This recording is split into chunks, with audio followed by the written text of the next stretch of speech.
Welcome to Go RVing's newest video series. We're going to take you on an epic journey to some of our most favorite campgrounds across this beautiful country of ours. We're going to share with you educational videos, tips, tricks, and hacks, all designed to give you the best RV experience you can possibly have. I'm Mike Caudill, and this is Geared Up to Go RVing.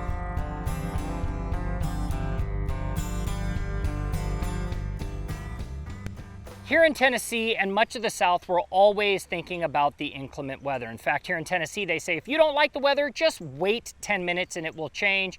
And in our case, 10 minutes ago, it was overcast and cloudy, and now the beautiful sunshine is coming out. But when you're out there RVing, there aren't many places you can go to protect yourself. Well, the best part is you can go inside, but what about your bicycles outside? What about your grill? This video right here, as part of our educational series, is dedicated to the weather. All right, you guys ready for it? So here are some of the items that I put inside my toolkit that I tuck away in a tub. I put this stuff in there because there's always going to be a time that I need to protect something from the weather. And of course, every one of our educational videos start with the same two things: glasses and gloves, simply to protect yourself. Here is tip number one. I have a tarp for everything. At the end of the day, especially when you're camping near the beach where it's salt in the air, you want to cover your bikes. You want to cover your bikes from the salty air, but you also want to cover your bikes from dew that create rust. You want to cover your bikes when a storm is coming through. You want to cover your grill. You want to cover your chairs. Anything that you can cover, use a tarp to do that. Tip number two, bungee cords. And I keep, just like my zip ties, I keep 3 different lengths of bungee cords. I keep the small ones, I keep the long ones, I keep ones that I can wrap multiple times. You can never go wrong with bungee cords. And of course, if you go to Home Depot, Lowe's, or Harbor Freight, you can buy a multi-pack of bungee cords. Tip number 3, ratchet tie downs are so important. I've used these even with an Easy Up. You can take this and attach it to the side of your Easy Up and put it to a bucket full of sand.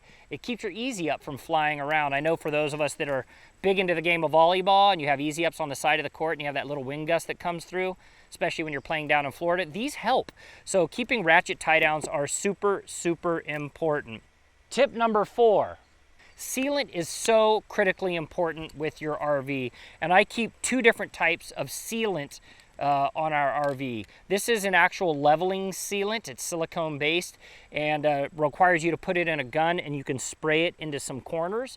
And you have to do this when it's dry outside. And then of course you've seen it on TV, Flex Seal, right? It works. And I mean, you can take Flex Seal and you can spray it and it will actually help provide some form of barrier between water getting in and out of an area. So you can use this for roof leaks, you can use this on just about anything, and it will help stop that leak. Tip number 5, this is weather stripping adhesive. This is like what you would put on the inside of your door to provide weather sealant. Just keeping a little tube of this. You might not need to crack open the big bottle of sealant. You might not need the Flex Seal, but you need something that is a form of weather adhesive.